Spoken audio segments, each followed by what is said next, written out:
అధికార ప్రతినిధి కదా నువ్వు? యువజన అధికార ప్రతినిధి. ప్రెస్ మీట్ పెట్టినావా మొన్న? లేదు.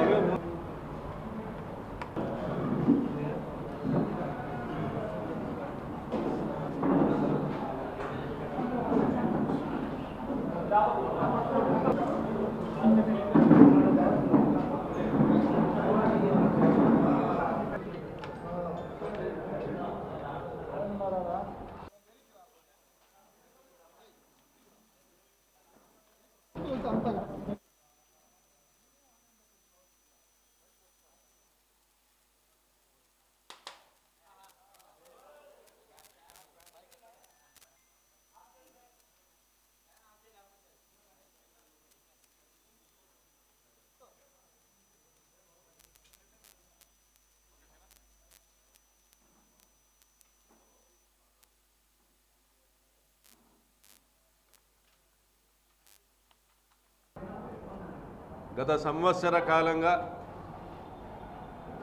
తెలుగుదేశం ప్రభుత్వము ఈ రాష్ట్ర ప్రజలకు వెన్నుపోటు పొడుస్తూనే వస్తున్నారు, మోసం చేస్తూనే వస్తున్నారు. ఎన్నికలకు ముందు ఇచ్చినటువంటి హామీలన్నీ నెరవేర్చకుండా ప్రజల్ని మోసం చేశారు, వంచినారనేటువంటి ఒక బాధ వ్యక్తమవుతున్న తరుణంలో, వెన్నుపోటుకు గురైనామన్నటువంటి బాధ ప్రజల్లో వ్యక్తమవుతున్నటువంటి తరుణంలో మా ప్రియతమ నేత జగన్మోహన్ రెడ్డి గారు ఈ నెల 4వ తారీఖున రాష్ట్ర వ్యాప్తంగా వెన్నుపోటు దినంగా రాష్ట్ర వ్యాప్తంగా వైఎస్ఆర్ కాంగ్రెస్ పార్టీ నేతృత్వంలో నిరసన కార్యక్రమాలకు పిలుపునివ్వడం జరిగింది. గత ఏడాది కాలంలో రాష్ట్ర వ్యాప్తంగా 390 మందిని హత్య చేయడం జరిగింది. 390 మందిని వైఎస్ఆర్సీపీ నాయకులను కార్యకర్తలను హత్య చేయడం జరిగింది తెలుగుదేశం పార్టీ గుండాలు. మరొక 376 మంది పైన హత్యాయత్నాలు చేయడం జరిగింది. అంటే ఇంత అరాచకమా, ఇది బీహార్ని తలదన్నేటువంటి పరిపాలన కనిపిస్తూ ఉందని ఢిల్లీలో కూడా గలమిప్పడం జరిగింది. ఢిల్లీలో కూడా గత 6 నెలల క్రింద ఒక ధర్నాను ఏర్పాటు చేయడం జరిగింది. వివిధ జాతీయ ప్రతిపక్ష పార్టీల నాయకులు కూడా రావడం కూడా జరిగింది. అంటే ఒక సంవత్సరంలో 390 మందిని అంటే రోజుకొకరి చొప్పున హత్యలు చేసుకుంటూ పోతా ఉన్నారు. దాదాపుగా రోజుకొకరి పైన హత్యాయత్నాలు చేసుకుంటూ పోతా ఉన్నారు. 2466 అక్రమ కేసులు వైఎస్ఆర్సీపీ కార్యకర్తలపైన బనాయించడం జరిగింది. అదేవిధంగా 500 మందిని జైల్లో పెట్టారు. 440 మంది సోషల్ మీడియా కార్యకర్తలపై అక్రమ కేసులు పెట్టారు. వారిలో 79 మందిని జైలుకు పంపించారు. మరి మొన్న జరిగిన దగానాడులో ఒక వికట హాసాలతో వికృత చేష్టలతో లోకేష్ బాబు చెప్తా ఉండేది ఇవే, ఏం రెడ్ బుక్ అంటే భయమా అనేసి. అదేదో పెద్ద మగతనం అనుకుంటున్నాడు, పాలెగాడు అనుకుంటున్నాడు. మా జగనన్న మనసున్న మహారాజు కాబట్టి మా ఇంట్లో వాళ్ళ చేతులు కూడా కట్టేసినాడు ఆ రోజు. మరి మీరు సంవత్సర కాలంలో సిగ్గు లేకుండా ప్రజల్ని మోసం చేసినామనేటువంటి కనీసం గిల్టీ కాన్షియస్నెస్ లేకుండా బాటంగా మీరు రెడ్ బుక్ గురించి మాట్లాడుతూ ఉన్నారు. మీరు సాధించింది ఏంది? నిజంగా మీ నాయకులు మాలాగా గడప గడపకు తిరగలుగుతారా? మీ ఎమ్మెల్యేలు ఇంటింటికి పోయి మీకు ఇది ఇచ్చినామని చెప్పుకునేటువంటి దమ్ముందా మీకు? ఒక కాగితం పట్టుకొని పోయి ఈ సంవత్సరంలో మీకు ఇది ఇచ్చినామని చెప్పుకునేటువంటి పరిస్థితి ఉందా మీకు? సిగ్గుండద్దా? ఈరోజు sand mafia, land mafia, liquor mafia, Amaravati భూమాఫియా, ఇంకా 40,000 ఎకరాలు కావాలంట. ఇంకా అమరావతిలో కాంట్రాక్టర్లకు విందు భోజనం ఒక 5 మందికి 1,00,000 కోట్ల రూపాయల పన్నులు హామీ ఇచ్చినాడు. ఇప్పటికీ 60-70 కోట్ల రూపాయల పన్నులు ఇచ్చినాడు 5 మంది కాంట్రాక్టర్లు. ఇక్కడ చూస్తే మహానాడులో మొన్న కూడా మాట్లాడినా, మహానాడులో తెలుగుదేశం పార్టీ కార్యకర్తలను సర్వే చేసుకుంటూ పోయింది ఒక ఏజెన్సీ. 500 శాంపుల్స్ తీస్తే దాదాపు 400 శాంపుల్స్ మా ఎమ్మెల్యేలు తింటాడారు, మా ముఖ్యమంత్రి తింటాడాడు, మా లోకేష్ కలెక్షన్లు పెట్టుకున్నాడు, మాకేంది లేదంటున్నారు. చివరికి బెల్ట్ షాపులు మినహా మీ కార్యకర్తలకు కూడా మీరు ఇచ్చింది ఏం లేదు. బెల్ట్ షాపుల మీద మీరు బ్రాందీ షాపులు కూడా మీరే ఎమ్మెల్యేలే. ఎవరన్నా మీ పార్టీ వాడు వేసుకొని మీ పార్టీ వానికి రాని వాని దగ్గర లాక్కోవడము పీక్కోవడము. మీరు సీసాకు 10 రూపాయలు, చికెన్ కేజీకి 10 రూపాయలు,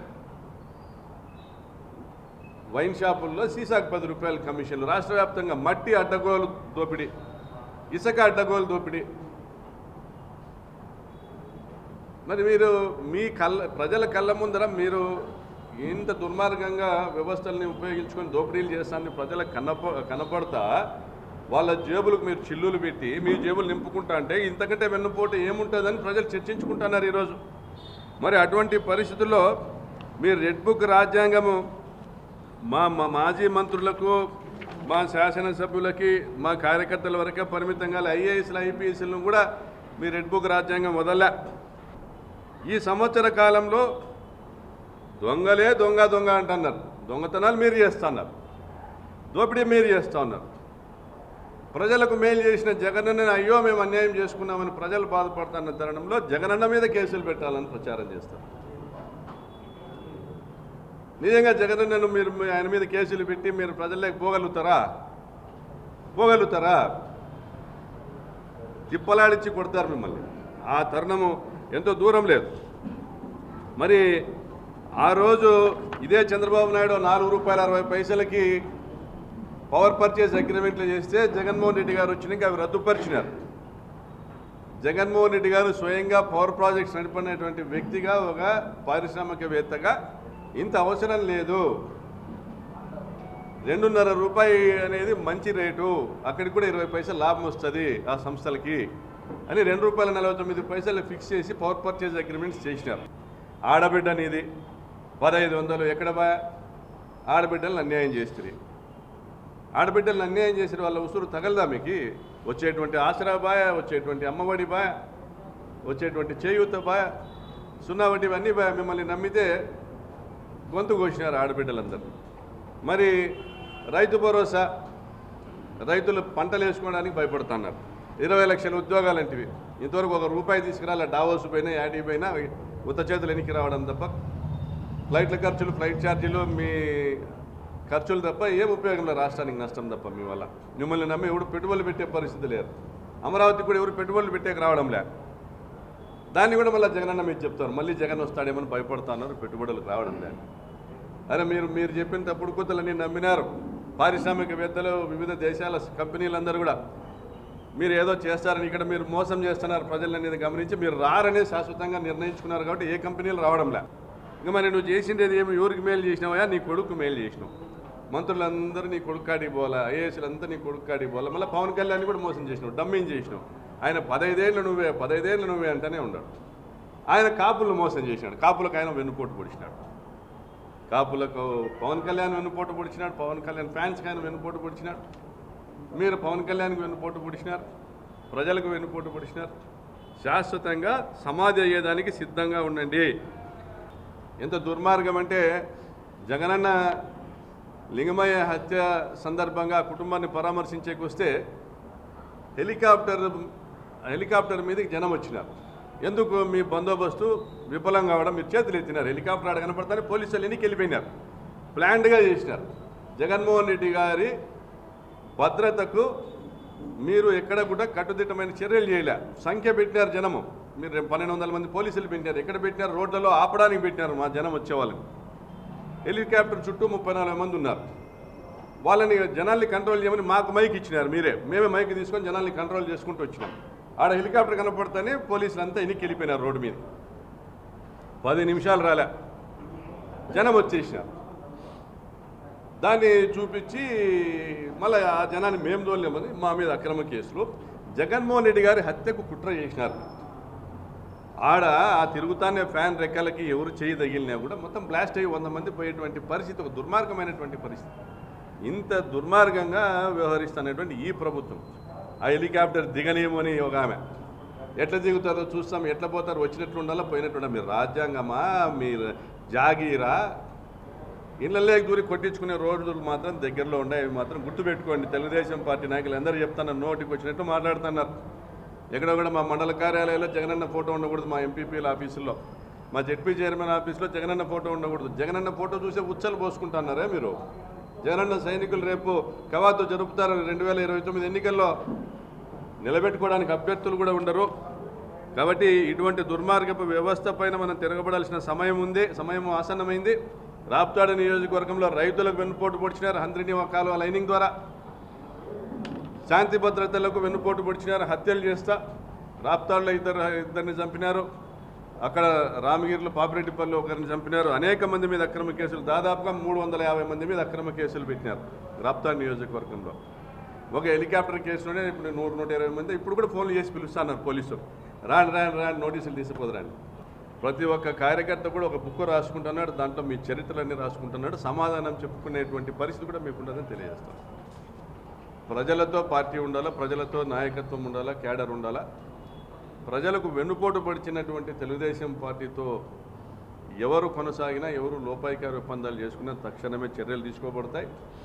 వారిలో మార్పు కోరుతుంది పార్టీ. వారిలో మార్పు రాకపోకుండా బహిష్కరింపబడిన వాళ్ళు అదే వారి విధానాలను కొనసాగిస్తూ ఉంటే వారిని సమర్థించేటువంటి నాయకత్వం ఏదైనా కూడా ఆ నియోజకవర్గాలు కానీ ఆ జిల్లాలో కానీ ఏదైనా నాయకత్వం కానీ వారిని సమర్థించేటువంటి విధానము అవలంబించినా కూడా వారి మీద కూడా చర్యలు ప్రతిపాదించబడతాయి. దీన్ని చాలా క్రమశిక్షణతో కూడిన పార్టీగా దీన్ని తయారు చేయాలనుకుంటున్నారు జగన్మోహన్ రెడ్డి గారు. అంటే ఒక పార్టీ నాయకుడు, ఆ పార్టీ కార్యకర్త ఆ పార్టీ నుంచి బయటికి వెళ్ళిపోవచ్చు. మేము కూడా రాప్తాడు నియోజకవర్గంలో 5 మందిని సస్పెండ్ చేసినాం. ప్రతి చోట ఈ సమస్యలు ఉన్నాయి. తెలుగుదేశం ప్రభుత్వం ఏమో ప్రజలకు వెన్నుపోటు పొడుస్తూ ఉంది, పార్టీకి వెన్నుపోటు పొడిచిన వాళ్ళు తెలుగుదేశం పార్టీలతో కొనసాగుతున్నారు. అంటే నిజంగా నిజాయితీ నిలబడిన కార్యకర్తలకు వందలాది మంది పైన కేసులు, అక్రమ కేసులు ఈరోజు వాళ్ళు ఎదుర్కొంటున్నారు. మరి ఒకవైపు పార్టీ వెన్నుపోటు ప్రభుత్వం మీద పోరాడుతూ, కార్యకర్తలు వెన్నుపోటు ప్రభుత్వంతో పోరాడుతూ అంతర్గత వెన్నుపోటు దారులతో కూడా వాళ్ళని కూడా ఎదుర్కోవాల్సిన పరిస్థితి ఉన్నప్పుడు మన పోరాటం బలహీనమవుతుంది. కాబట్టి క్రిస్టల్ క్లియర్గా పార్టీతో ఉండేవాళ్ళు, ప్రభుత్వానికి వ్యతిరేకంగా పోరాడే వాళ్ళని మాత్రమే ముందుకు తీసుకొని పోతుంది వైఎస్ఆర్ కాంగ్రెస్ పార్టీ. అటువంటి విధానం లేని వాళ్ళని పక్కన పెట్టాలనేది ఒక తీర్మానం. రాష్ట్ర వ్యాప్తంగా దాదాపుగా రాష్ట్ర వ్యాప్తంగా ఒక 120 నుంచి 125 మంది మీద చర్యలు తీసుకోవడం జరిగింది.